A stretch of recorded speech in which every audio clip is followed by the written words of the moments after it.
You are listening to the Marc Guzman Podcast Experience.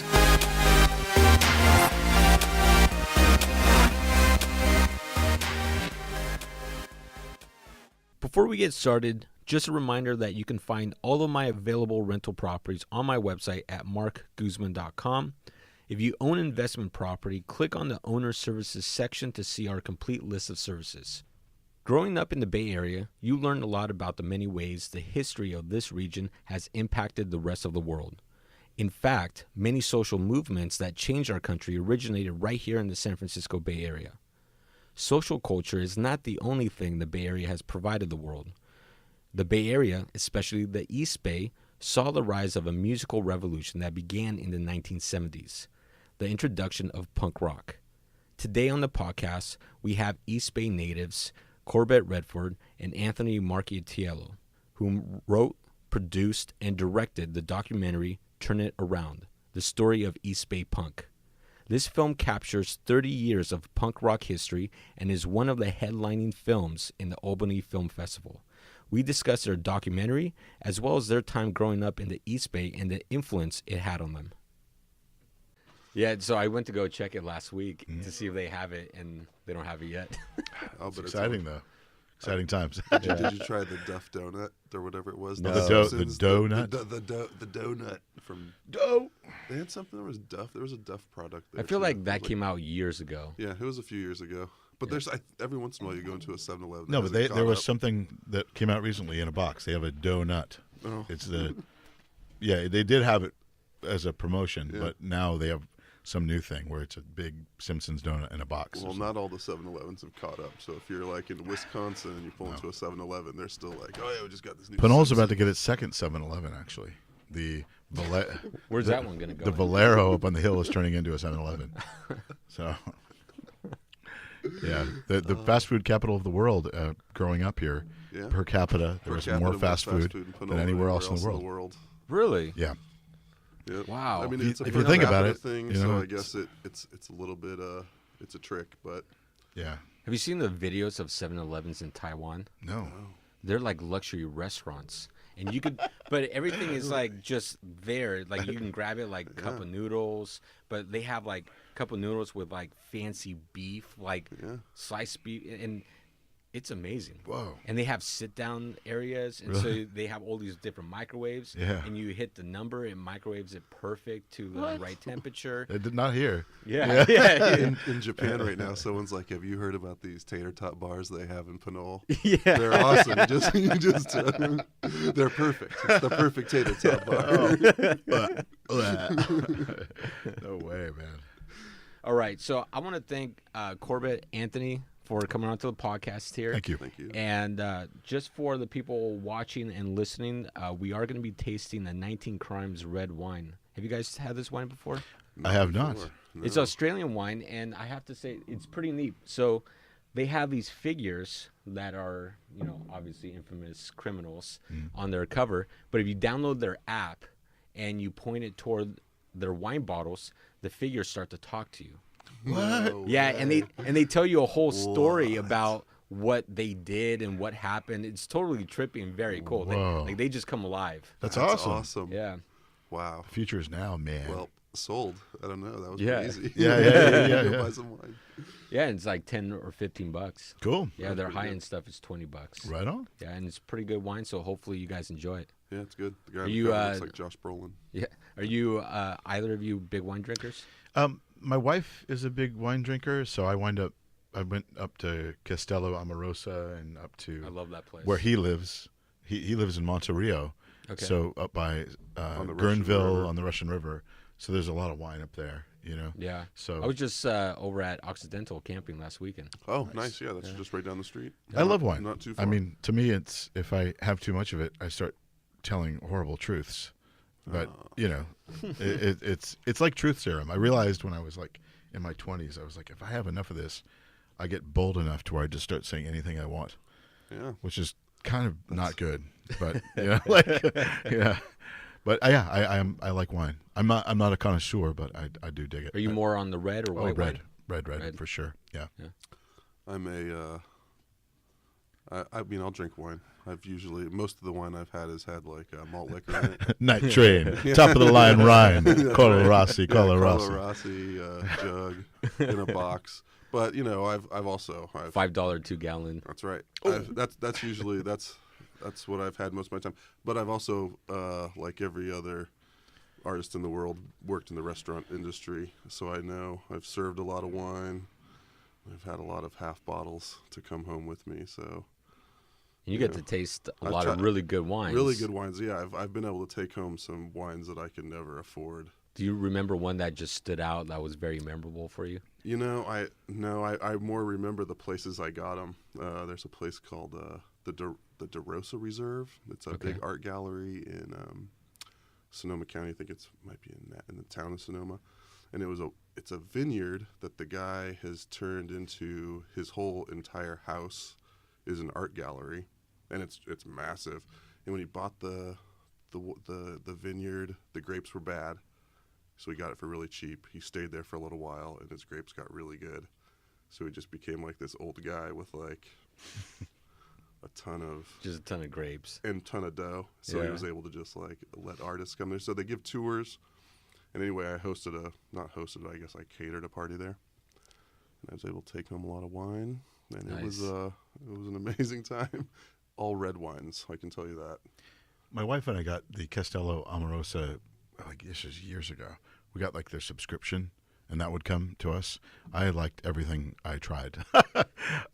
That place is amazing to go to. Yeah, yeah. Just a giant castle. All the way down to the basements and everything. Yeah, I guess the owner of that winery,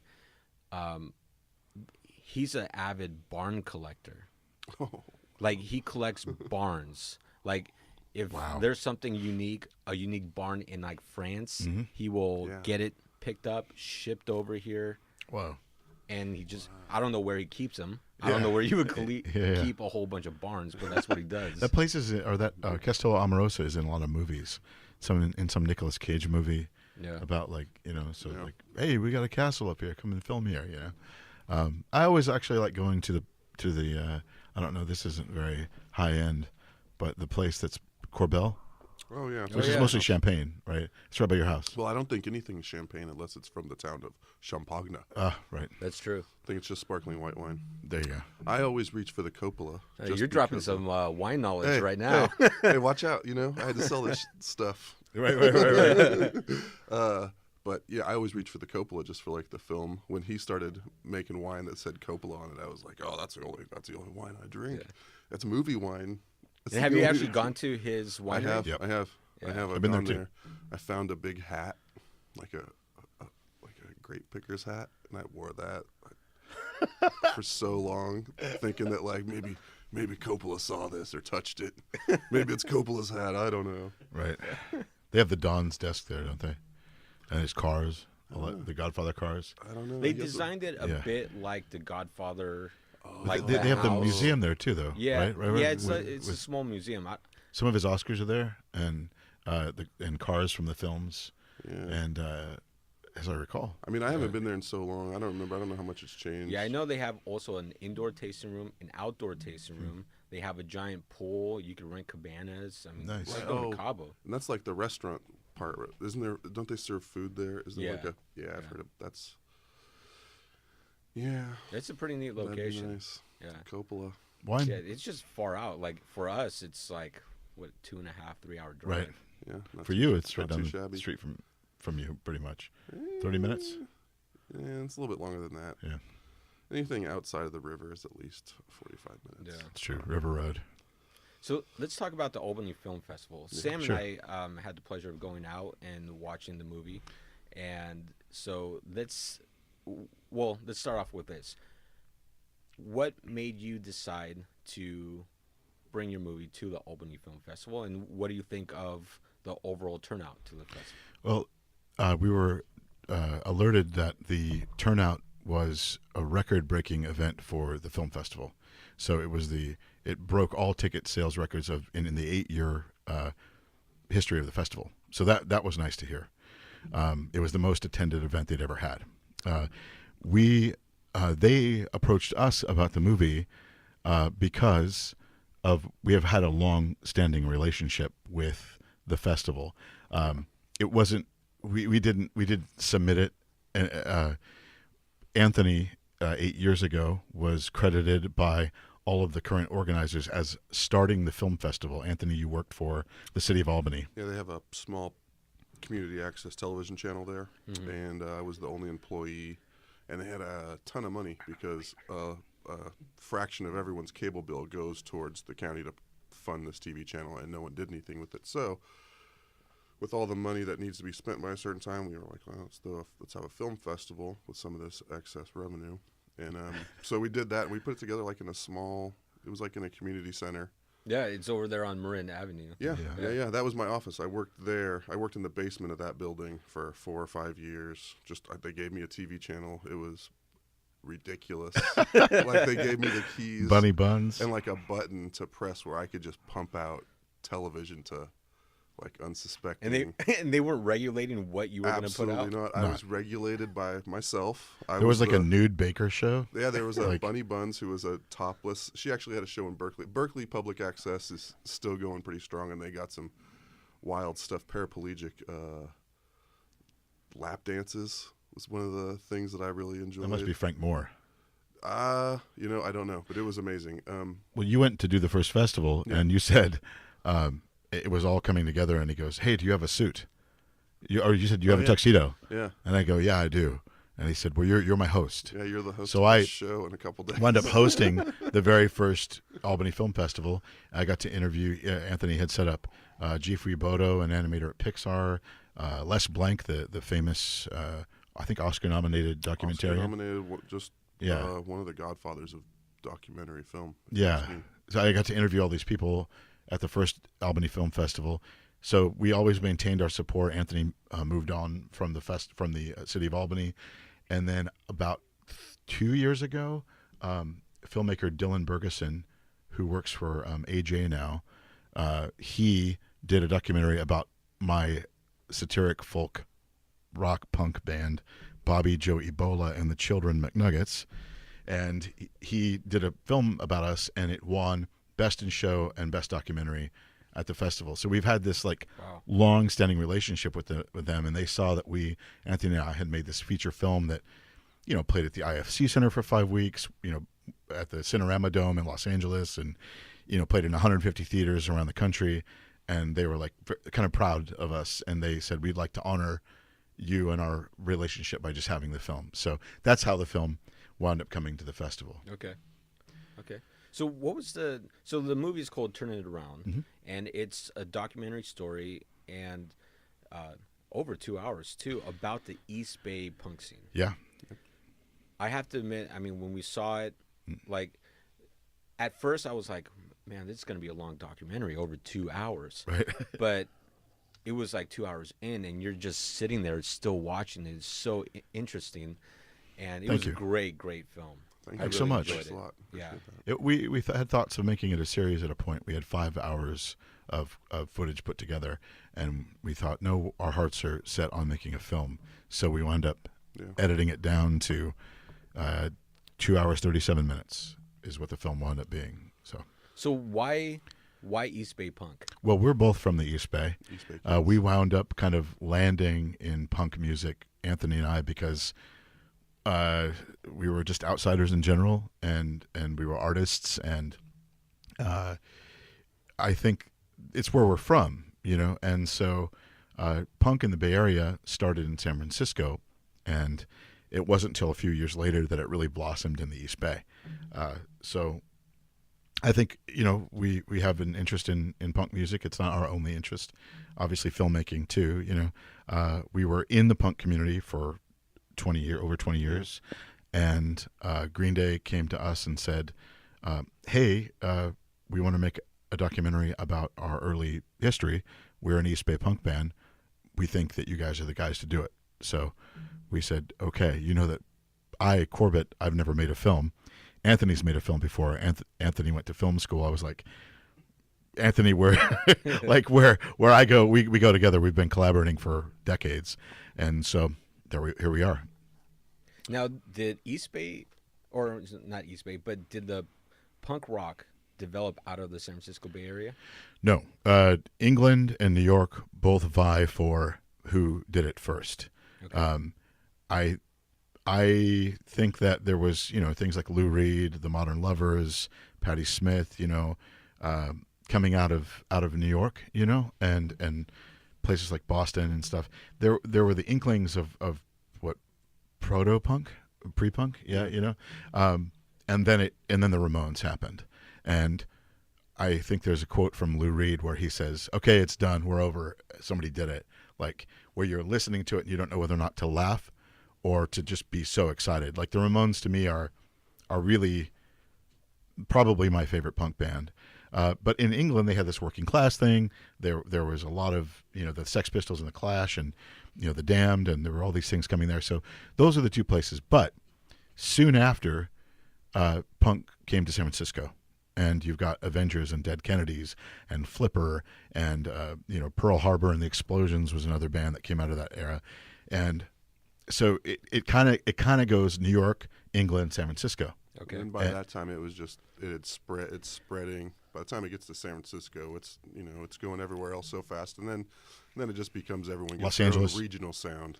You got your L.A. punk, San Francisco punk, New York punk. Then it's still punk, but now it's no longer defined by just punk. Now it's the region of what where your punk is coming from. Yeah. New York punk, San Francisco punk, Chicago, DC punk, for example. The thing about San Francisco was that Bill Graham, who was the major rock promoter, he makes an appearance in Apocalypse Now. He's like the most famous rock promoter of all time.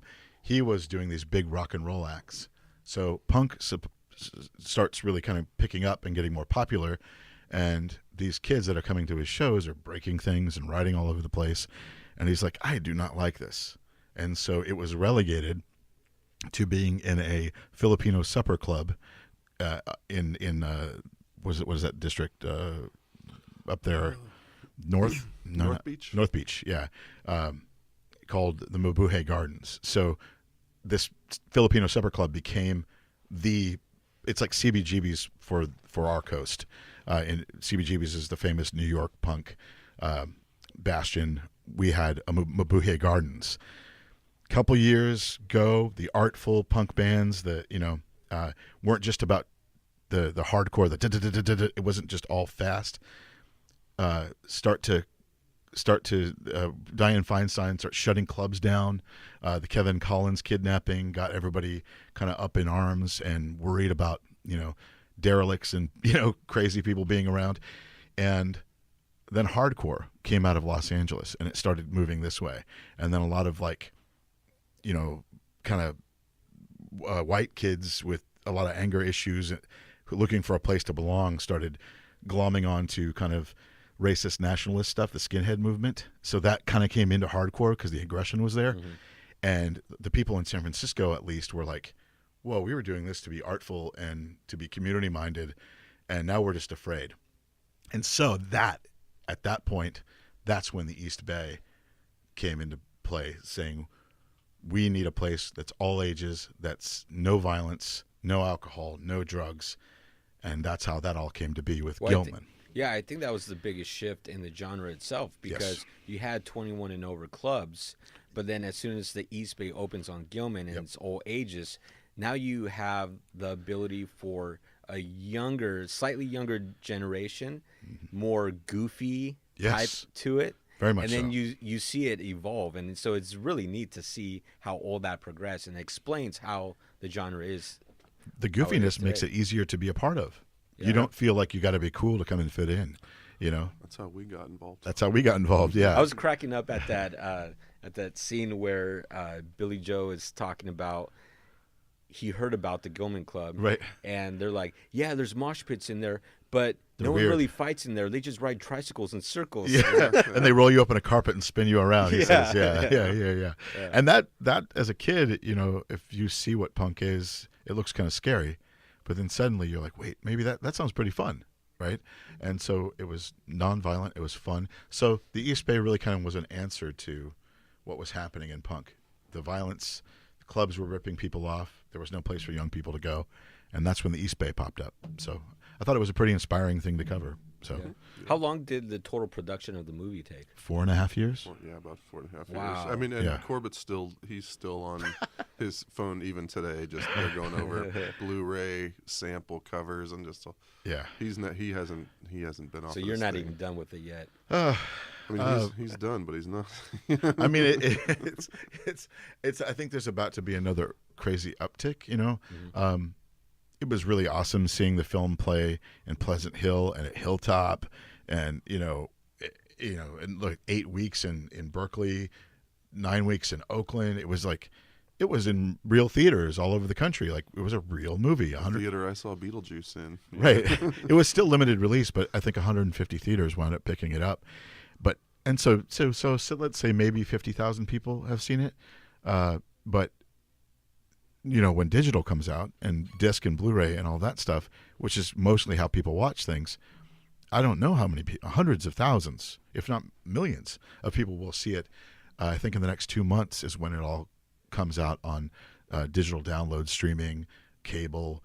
If someone wanted to watch it streaming, where would they go? That's what it's all Abramorama and Cargo Film and releasing. They've been orchestrating it, so it's about to be in like all these different countries. And so I mean, I think it'll be iTunes, Google Play, Xbox, all the places you can rent or buy digital downloads. And then if you want to buy the DVD Blu-ray combo pack, go to eastbaypunk.com or 1234gorecords.com. That's where it'll be. Now, it took you 4.5 years to produce this entire movie. Yeah. How difficult was it? Because you had some pretty big stars there. Yes. How difficult was it to coordinate between all these stars, their schedules, to get them to sit down? And some of them, it appeared like they're in very similar locations. Yeah. How difficult was that? Well, Corbett could speak to the how do we get them to show up part of it, which and I'll say that even when he could get them to show up, it didn't necessarily mean that was the day we were going to get our interview. So some people that will go unnamed were interviewed numerous times before we could get even just the straight talk from them, before they were willing to open up about the things that we, not the stuff that you tell everyone. We're dealing with sacred history, right? Mm-hmm. So people have a lot of, you have to trust whoever you're talking to when you're talking about something so important and personal, right? So, I mean, not many of them. No, not many of them. We did 150 plus interviews, and maybe three or four that were. They were. It was generally the people that were. That actually, frankly, was the people that had the most to lose if we told a dishonest story about their history. So they were. It took us a while. We had to get to know them. We had the producers. We had the band behind us saying, we trust these guys. We sign off. But then everyone else had to do their own individual sort of getting to know us. Especially now in this day and age, you never know how someone can twist it, right? Right. Yep. Yeah. So they had to really kind of know that we wanted to tell it right, But Kirk Hammett from Metallica, Duff McKagan from Guns N' Roses, Michael Franti, Kathleen Hanna from Bikini Kill, like so many people. Iggy Pop was our narrator. On the other side of that, a lot of those people were actually, if they weren't difficult to talk to, they were super excited to talk to us because we were asking questions that no one asked Kirk Hammett about what his time was like in El Sobrante. Yeah. No one cares. Well, he was like, like a year, yes. I was trying to get a hold of him. See, that's the thing is that Green Day 2, they didn't really use their flex. They could have called people, and said, "Hey, will you do this documentary we're doing?" They were known in the community for kind of blowing up the spot, like by becoming, 75 million. They're like 7 Diamond or something records, and so they wanted me and Anthony as people from the punk community to really like helm it, and so I kind of used my own ways of, and finally one night I'm in my living room and my wife and I are hanging out and I start getting these texts. And it's like, heck yeah, you gravy boys! Let's do my interview at Ed's bar. And I'm like, and it's an unknown number, and I'm like, I think Kirk Hammett from Metallica is texting me, sweetheart. And I'm just like, that's super weird. And so finally, he got a hold of us, and you know, a lot of these people are very busy, you know, but like what Anthony just said, Michael Franti, you know, who's like the multi-platinum world music artist. I love his music. He was like, I can't believe that you're asking me about playing with Operation Ivy and playing at Gilman, because that was like where I came up. And, you know, and then U2, the band U2 plucked us out of there and took us on this world tour. And, but these people were very excited because this was their stomping grounds. Mm-hmm. This is where they learned to kind of be themselves, you know. And so most people were just very excited to talk to us. Yeah, that's pretty neat. So I do have to ask, the spider web van, myth or real? Was that real? So after seeing the movie, I talked to a few people that grew up in El Sobrante, and it's still 50-50. Some people are like, there was real. a guy. It's 100%. The West Santa Rita boys that became the Next Phase gang. Hold on. I said names. I don't care. You're going crazy right now.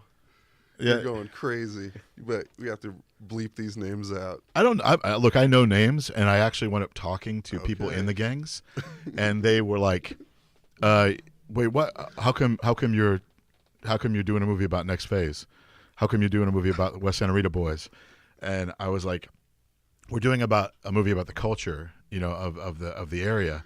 And they had given me pictures of the gangs and pictures of the War Wagon, which was the vehicle in the movie that's chasing the punk kids. Yeah. So that drawing came out of a photo of the gang posing in front of the War Wagon. Okay. Yeah. And so, and then one of them wrote me back and was like, you know, actually, I don't want to be interviewed, because we tried to interview them, and because I'm not really proud of that time of my life. Thanks, bye.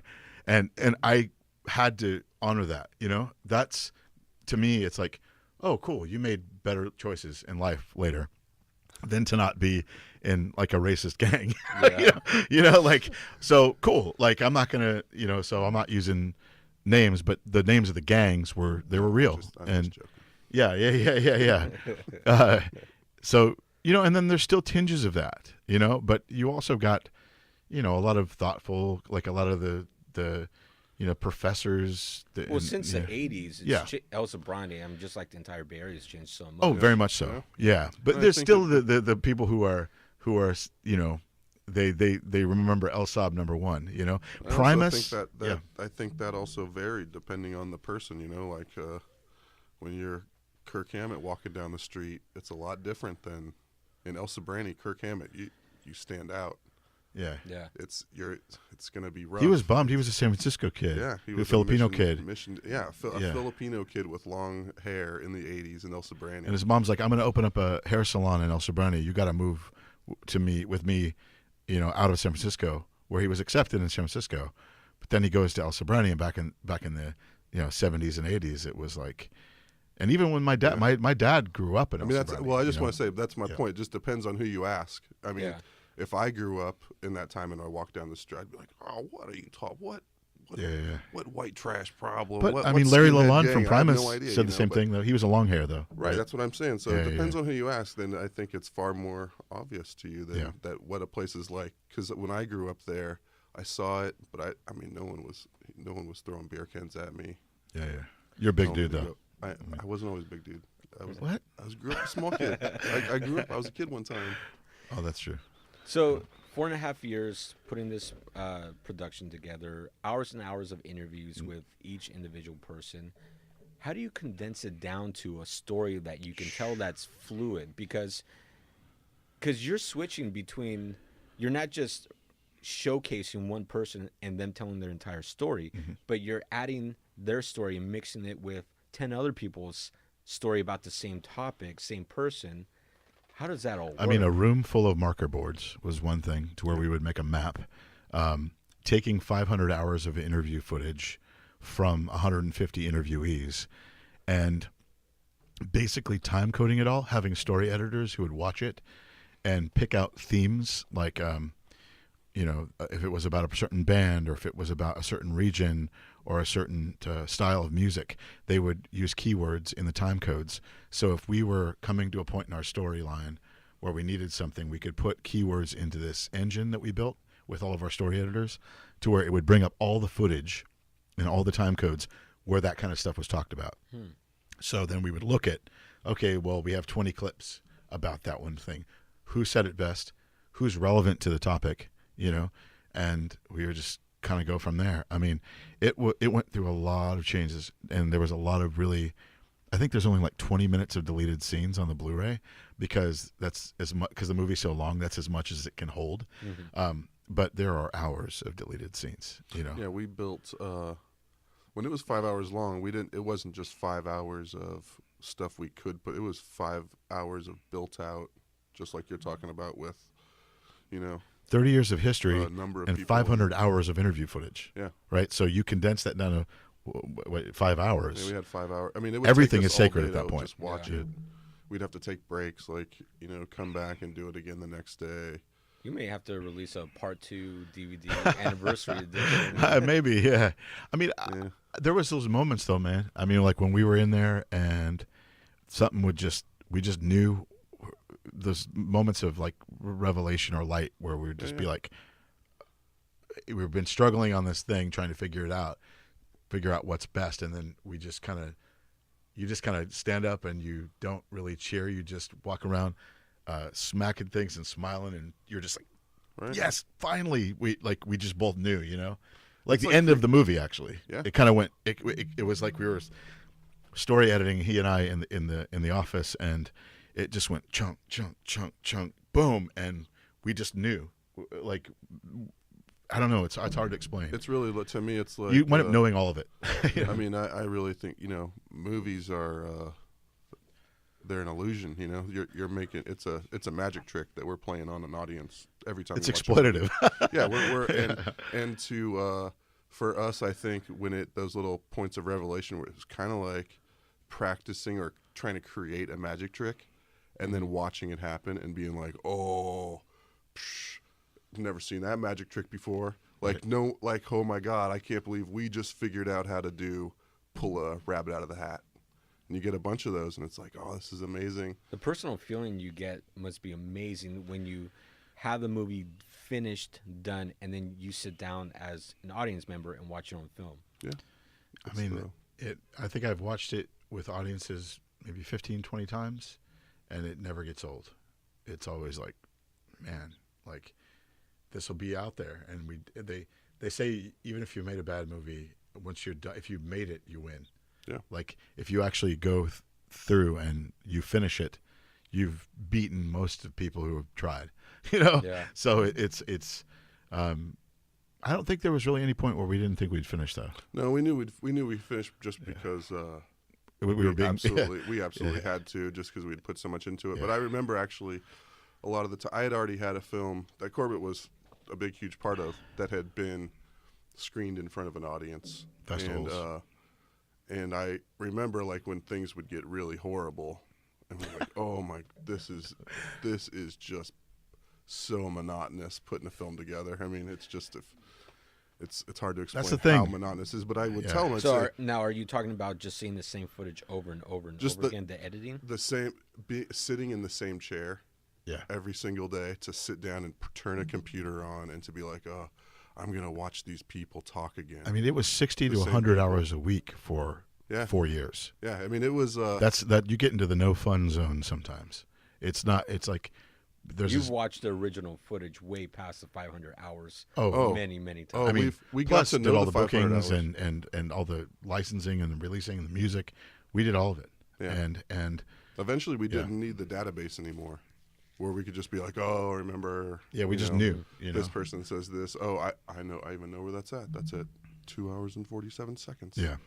Right there. Bing. There she is. She's saying it perfectly. You get so close to all of it, and it's... But what I was going to say is that feeling of watching it with an audience, that is the thing that makes it... It's sort of like... I mean, I have a bunch of kids. It's sort of like watching a kid be born. You're like, this sucks so bad.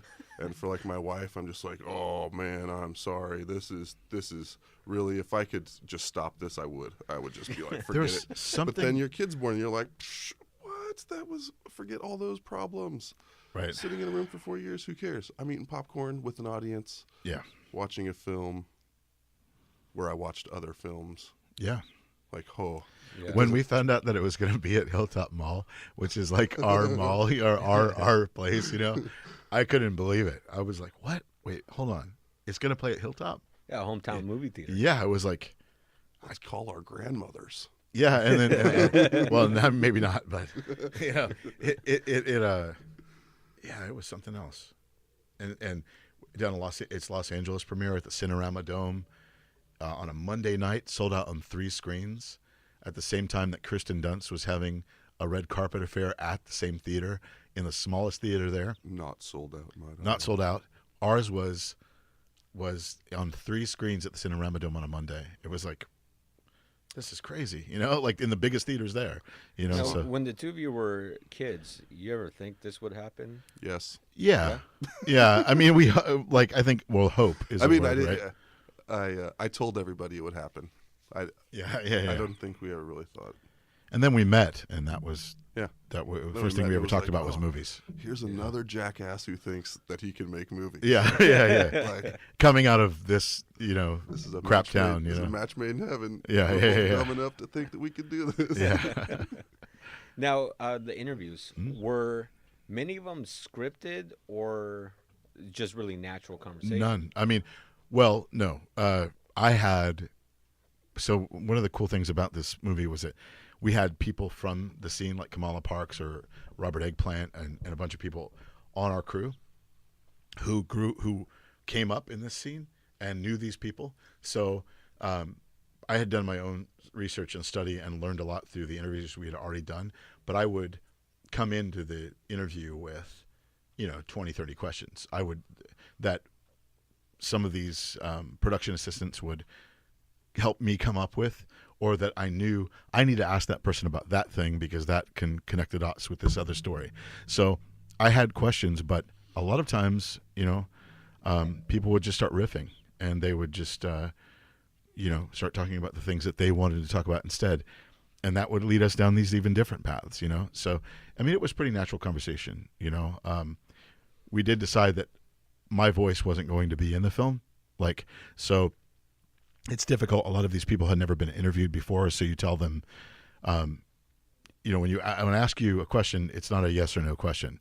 It's helpful if you repeat the question back to me in the form in your answer. You know what I mean? Okay. Or you tell me a story, because that gives us content. If I ask you a question and you say yes or no, then you're probably not going to make it into the film.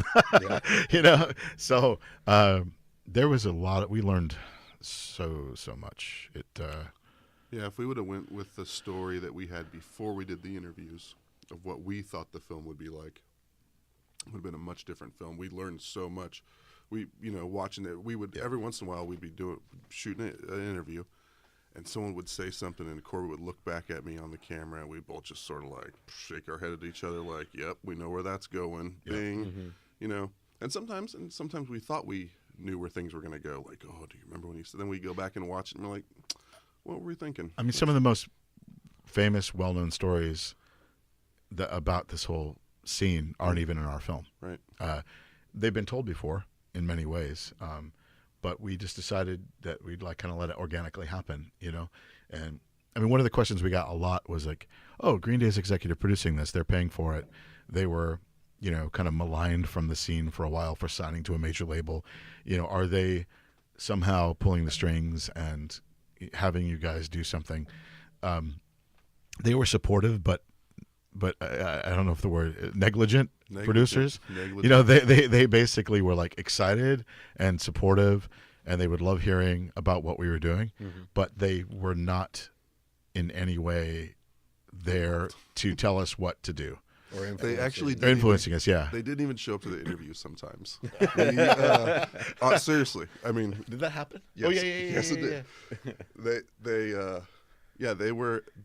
I mean, I think. Well, they're like funding it, so Right. we could show up at the last minute. Totally, Like, and it they doesn't matter. produced it in the most important way, which was like gave us money so we could pay our rent and put everything we had into this project. We didn't have to worry about I mean, they didn't give us $1 million. I mean, for sure. To talk about how much we lived and breathed it. The morning after my kid was born, I was in an interview at like 9 a.m. the next morning.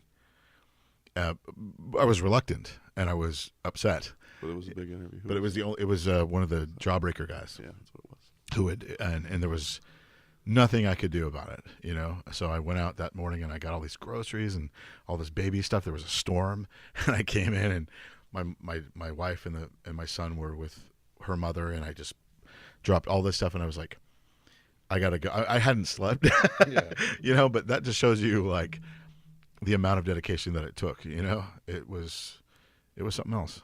Yeah. So. Now, Tim Armstrong cracked me up. Oh yeah, He had a few very funny moments there. he's a card man. He's a storyteller. He's a wild man. Well, that scene you left in there where he starts to play the guitar just very quickly. Yeah. Yeah, that was pretty impressive. He's good, man. Yeah. Like Yeah. Oh. Yeah. he always That's cool. he's always got that guitar. he always has a guitar.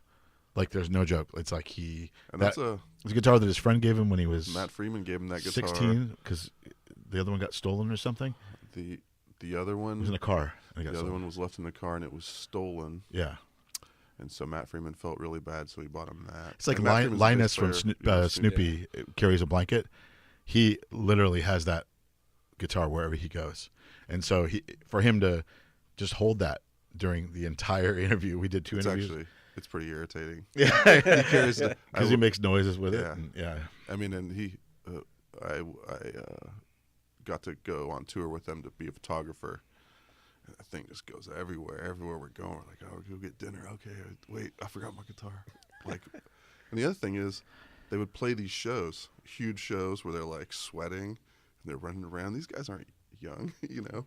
And then they would get off stage, and then he'd be like, "Where's my guitar? I gotta find my guitar." And then he'd walk off stage, find his guitar, and then play it all the way back to like backstage. He was always playing. I mean, it was just seeing that guy with that guitar was like, oh, that's what a musician is. Like, this guy can't put that thing down. He and Billy wants Joe to. are a lot like that. Yeah. And they're both named Armstrong. They're the guys I think that they're the guitar guys. Mm-hmm. Can't escape it, even when it's a huge pain in the ass to bring it. You know, like, oh, I got. They're just like born Yeah. to be attached to that instrument. My tattoo artist, one of his, I think he's hung out with Billy at some point, but a friend of his grew up with Billy, knows him pretty well, and I guess he said, the guy's always playing an instrument all the time. He's got something on him. That's what it is. Yeah. Yeah. So he just happened to have that, and we asked him about that song, and he started playing it, and we're like, here's some magic. You know, like, you know, and then he said that he quoted the line from it and even laughed a little bit at his old song and how ridiculous the lyrics are. You know, when you're 50 and you listen to a song you wrote when you were 16, you're going to laugh a little bit, you know? Yeah. So, and he did, you know, for however serious of a guy he can be, you know? Now, you were in the punk scene for many years. Yeah. Now, going back to what you had mentioned, that some of the biggest stories were not even in the film. Mm-hmm. So for you to have been in this scene and then to do this documentary and to hear all these additional stories must have been just an amazing experience and just eye-opener to what really happened, right? Yeah, I mean, I think that everybody thinks they think it went a certain way. I mean, there were the people who originally, Larry Livermore, the guy who put out the first Green Day record, wound up seeing stories about Green Day in our film that he didn't know about, you know? Yeah, it just kind of, it all came out. I mean, we learned so much that we just didn't know. And then actually, I think pretty much even the people that were back then, you know, because it was a big scene, you know, they wind up watching it and they're like, I didn't even know that. And I didn't know that. And they didn't, you know, they're just too busy living it, you know, they were in it, you know? And so they kind of come out of it. And then, you know, 30 years later, they're like, whoa, you know, that was pretty epic, you know, like that all happened. And I didn't even know half of that happened, you know? So yeah, it was amazing hearing how it really went down. So what's the punk scene like today here in the East Bay? It's still going. I mean, there's people, you know, I think the people in 77 who originally started punk, they were like 3 years later, they were like, punk's dead, you know, and you'll hear that all the time. And You'll always hear that. You'll hear it forever. Well, I mean, you hear that even with hip hop. Hip hop's dead, you know, Right, Tupac, Biggie. But then now everyone's like, no, they were crap. It's a and, spirit, it's an energy, and as long as you're willing to push boundaries and to, try to channel your individuality sincerely into something like art or music, the energy of punk or hip hop or whatever it is will always be there. You can't kill it. You can't, like, if somebody's still creating in a sincere way from their heart and their mind, and that's what they want, it's still here. And it's happening at Gilman. It's happening in San Jose. It's happening everywhere. Sacramento, And the problem with punk and hip hop, and not the problem, but one of the issues is that we're calling it punk and that we're calling it hip hop, and these things are it's beyond whatever that is. Just like how I said earlier about punk came to San Francisco and developed its own sound. Everywhere sort of gets their own sound. We're still calling that punk, but also at the same time, like what is it now? I don't know. I mean, I'm sure punk a lot of crisscross, right? A lot of crisscross. A lot of just it's an American sound. It's or maybe it's not. Maybe it's a universal sound because it's coming from England. It's an energy, though, right? Too, though. Yeah, that's right? the other thing. It's an attitude. It's how you approach things, and so that's why I think punk isn't a sound, like you're saying. It isn't a genre. It is a label. It's a way of life. It's how you go about doing things. One of the things that I always see is that, I don't know how to explain this, but as a musician who toured for 20 years and played 2,000 shows, somebody would tell me, "Why are you going across country to play?" And like one of your shows is in Gainesville, and you're playing to 60 kids in a living room who all pass the pot around and come up with $500 for you or something. Why would you do that? And I say, well, because I'm not waiting for my audience to come to me. Maybe 10 years down the road, maybe 20 of those 60 people will still be interested in what I'm doing or buying my records. It's kind of like how you operate a small business. You say, like, well, like if nothing's worth your time, then you're not, what are you doing? You're not building, So I think that is a big part of punk. Isn't about having top gear or, it's about creating with what you've got, with who is around you. And if you, sometimes aggression is involved or, critique, of society is involved, that can be there, but it doesn't have to, And also saying that I don't want to be part of the mainstream culture. Yeah. Like I'm part of a subculture. And it's just as valid. And it's we're on the same plane. You're not above me or below me. That was a big deal a as to like thing. how we always created, was that we are going to do something that is as good or, with our means as anything that's out there. We're going to make, people call it an alternative or something like that. It's still around. It's still flourishing. 924 Gilman is still around. There's tons of bands, that are. Really, it's just become a lot easier, Yeah. Mm-hmm. The ability to make a sound and record it. Everyone has that ability in their pocket now. Whereas, well, that was the interesting thing about Gilman, is that the club opened and no one was recording anything at the time. And so for the people that really grew up and saw a lot of these bands just go up and play just for the heck of it, just for the fun, the passion of it, that's awesome memories you can never replace once you start even recording. Right. 100%. I believe that the purity of all of that is what basically laid the groundwork for so many huge bands to come out of it. Nobody was worried about making a ton of money, and nobody was worried about, impressing anybody. They were just doing it from the heart. And then suddenly all of these bands are doing that. And then you have Green Day and Rancid and AFI and Offspring and Michael Franti and, so many multi-platinum award-winning acts, right, come out of that same little idea. And that's one thing I didn't know. Michael Franti came out of there. Yeah, he played Rock Against Racism with Operation Ivy at Gilman, and he lived in the guitar store. That was the Fat Dog in Berkeley. That guitar store you worked at. I mean, it's like the guitar store if you're an East Bay musician. You went to Fat Dog to get your guitar worked on. So he would fix all the punk's guitars and everything. Mm-hmm. Yeah. So who was your favorite band to watch back then? Well, we arrived right after our movie ends, like around 94. So we were a bit late, and then we kind of created our own thing. My favorite band was always Bobby Joe Bullet and the Children McNuggets. Corbett's band. We became Gilman headliners around '94, and after kind of like mulling it around out here. But I mean, I saw some of those bands later. I wound up playing reunion shows with some of them. I was always a Green Day fan. They were my kind of entry point, like for so many millions of kids, you know. And people say, well, you know, you can't sell out a major label. It's like, well, wait, the Ramones and Blondie and Talking Heads and a lot of these original punk bands, they were all on majors. And somebody made an interesting point to us that when the culture is kind of waning and there's not as much participation, when these bands kind of break and get huge, they reinvigorate the culture. They bring new voices to the culture.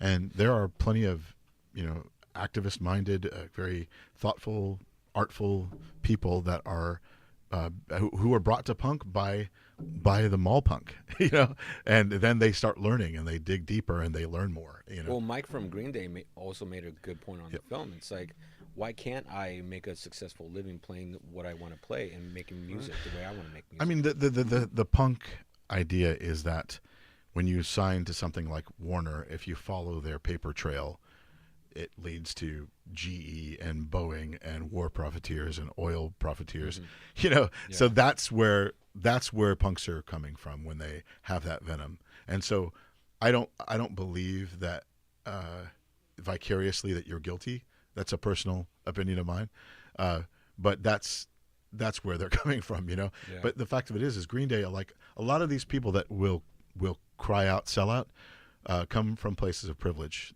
Their parents had, you know, college funds set up for them. They had, you know, and Green Day were working class kids whose mothers were waitresses, and they didn't have any kind of path laid out for them. So a lot of the people that would condemn them for making that choice had other options. Call those Danville punks. Danville. You're not gonna find a San Pablo trailer park punk pissed off at Green Day because they made some money. You're gonna find one of them being like, hell yeah, get paid, get out of here, thank you, yeah, come up here. You know. Now you see someone from somewhere else, they're gonna be like, oh, I can't believe you're participating in the man's big plan. Yeah, the Oakland and Berkeley Hills. Like, I mean, you know, like, but also the fact is that subcultures and mainstream cultures at some point are going to intersect. Yeah. And Green Day is one of those points. And when they still do that. And they do. Yeah, and it's like, well, what are you going to do about it? Oh, well, you know, like I like Elton John. You can't get more like... Saturday Night's All Right for Fighting. You can't get more like huge arena, sell records, selling Pepsi than Elton John. I love him. He's awesome. Like, does that mean like... Is Elton John a sellout? No. You gotta be kidding me. Are you joking? He's Elton John. Do whatever the hell he wants. Like, go get paid, Elton John. You're awesome. Yeah. That's how, you know, now, is Green Day, I guess they get called sellout the most, but are there sellout bands? I mean, frankly, 100%. There are people who change their sound weekly in order to just, you know, have the opportunity to be seen. You know? And I don't know the answer to this, but does that mean, is Madonna a sellout? Well, it's kind of like business too. Like if your marketing is not really working one way, but if you switch it up and then it works and your business pops, are you selling out from your original business? It's it's hard though. I mean, because when you talk about art and marketing, it gets more complicated, right? I think, you know, it's like, am I an artist coming from a pure place? You know, is this a genuine extension of who I am and what I do and what I believe? And then you start talking about numbers, and then it's like, you know. Then you got to say, what's a pure place? I guess. Who's coming from there? I don't know. I'm just trying to, play devil's advocate. Yeah, no, but I agree. It's a complex issue. Yeah, it's a complex question, and I think it just varies depending on who you are as a person. Yeah, 100%. Yeah. Now, for the current scene, what's a band to watch right now? Oh, locally? Yeah. Or it could be locally, even nationally, but preferably locally, since we're talking about East Bay punk. I really like this band called Culture Abuse. You do? You like them? Yeah, I do. Yeah, they're from Beefs. Culture Abuse. Culture Abuse. They're on an Epitaph band. Yeah. I'm so far removed. They're from Oakland. Like new music. Yeah, they're. Well, I know they stayed in Crockett for a little while. I think they're actually from somewhere close to Yosemite. Anyway, I mean, like I'm so far removed, but I was able to see these guys, and I saw them on like a huge money tour, and I saw them play like on some side stage without like roadies, just them playing with all these other huge big dogs, and then just coming out there and being like, no one's handed me a guitar if my string breaks. I just keep playing. And then watching that was like, oh, this is a throwback to, for me, where I'm at now is like some old-ass man watching a rock show. I was like, oh, that's cool. That's what music should be like, not someone like who has like, oh, which one of my 12 guitars am I going to play today? Yeah. These kids are just like, fuck you got to shout out your boy Swiftums. Oh, Swiftums. Oh, yeah. Swiftums. Yeah. Destroy Boys. I think they're Sacramento act that moved to the East Bay. Two girls, I think two guys. They're really good. I would say I like Swimmers. They're Billy Joe Son's band, but they're super melodic and fun and catchy. A lot of the Gilman House bands. I'm a Dog Party fan too. Dog Party. Yeah. Yeah. And then this is just a guilty pleasure. There's some English band called, I think they call it Rat Boy. Rat Boy. I don't know why that I can't stop listening to Rat Boy now. But whatever. I'll mostly listen to Elton John. And podcasts. Podcasts are podcasts. That's all I listen to, really. So as we finish up and wrap up here, a few more questions, and I want to dive a little bit into movies here. Hell yeah. So, Filmmakers, what are your favorite movies? Do you have an all-time favorite, or what are your top three? You say your top three at a certain age, you just sound like everybody else. But the reality is, like, a lot of these older filmmakers, they're all referencing the same exact film too. So like, I don't feel so horrible saying like, man, Goodfellas, that changed my life. Watching that at Century 9 in Pinole, like, oh, okay, now I get what a film director does. You make the movie awesome. Yeah. You make it cool. One Flew Over the Cuckoo's Nest. Oh, One Flew Over the Cuckoo's Nest is great. I dig. I gotta say, any movie, be it Born in East LA or Ernest Goes to Camp or Goonies, where there's a coming together of oddballs and outsiders, and they save the Goondocks, or they take on the people trying to close the camp, or when there's a coming together of outsiders, and if there's joy, like at that scene at the end of Born in East LA, when all of the Border Patrol are there and all the people are running down the hill and they just can't contain them, that's joy. I'm not getting teared up thinking about it. It can be a hokey, dumb movie, but if you've got some sort of humanity and joy to it, I love it. So I would say this is why Corbett and I make the perfect combo, because yeah. my favorite films are the dismal and dark. I might say like Salo, 120 Days of Sodom, might be in my top three. No. And you're naming like Born in East LA and Goonies. The director got murdered because I believe he was stoned to death. He was stoned to death. Yeah, wow. I believe so. I mean, it's an excellent film. Salo. It's very hard to find. I mean, it's not even really in my top three, but I think that actually that sort of yin yang has been the. I watched Joe versus the Volcano a couple days ago. That's a good. I thought that was fun. Abe Vigoda. Yeah, man. Abe Vigoda with those candy bars. That's right. And the orange sodas. Oh man, that is a good. Who's the love interest in that? Is that Meg Ryan? Meg Ryan. She plays 3 different parts in it. I mean, man, so many movies. I love the Marvel movies. I love. You're not a fan of Marvel. That's where we diverge, dude. Taika Waititi doing Thor Ragnarok, James Gunn, from Troma doing Guardians. I mean, that's like, I don't know. It's Is there one of those shots like where Jack Torrance is looking at the maze? No. And then all of a sudden you're in the maze from like a mile above the maze, and they're running around, and he's staring at. There's none of those. You're not gonna find that in a Marvel movie. No, you're right. You're not gonna. You're find, right. Classic, wonderful film. You're not going to find filmmaking that just makes you feel like, oh my God, how did they do that? Because nowadays you're like, oh, I know how they did that.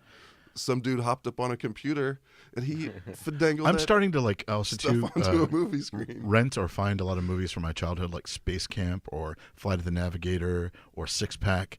A lot of Flight of the Navigator. Yeah. Okay, I got a question for you guys. Could I switch the? Yeah.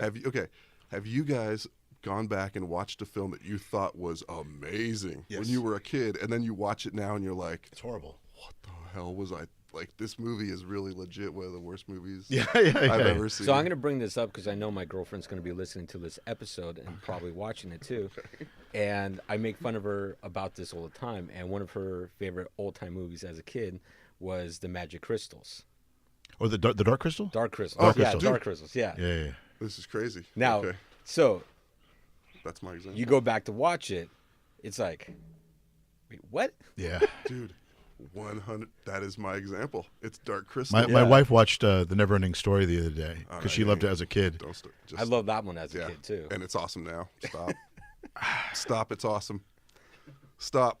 Just I have a hairless cat that's a Bambino and it's got short legs. Nice. We almost called it Falcor Nice. Very cool. because it looks just like Falcor.